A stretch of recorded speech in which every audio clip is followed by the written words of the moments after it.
Let's look at trading with 3 time frames, a large, medium, and small, since this will give us a long, medium, and short-term trend.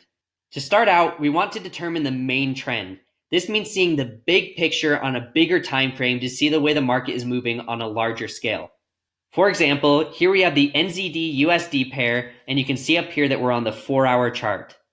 This 4-hour chart will give us a longer-term bias. So you can see here that most recently, this 200 EMA is showing us that the price is moving up.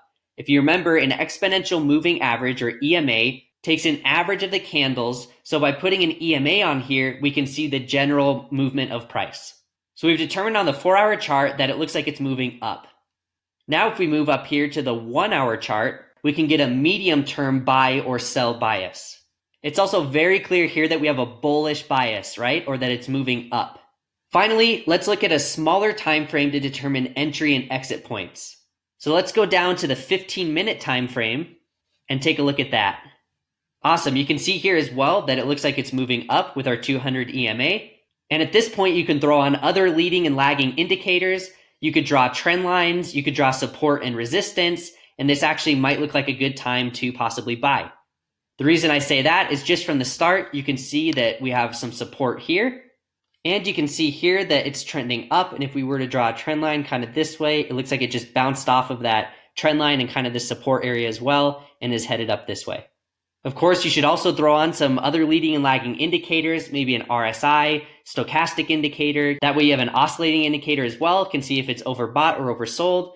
And that'll help you get in at an optimal time. You saw in the bigger time frames that it's best that you buy. So you're looking for a good opportunity to buy on the 15-minute time frame.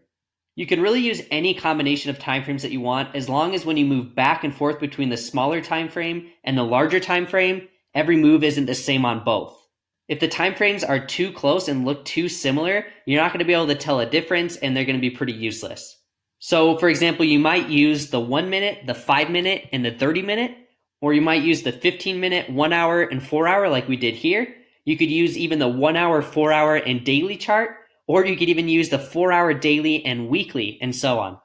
Now, practice makes perfect with this, so you can go into your own MT4 and start moving back and forth between time frames just like we did here, and try to spot potential trade setups based on your multiple time frame analysis.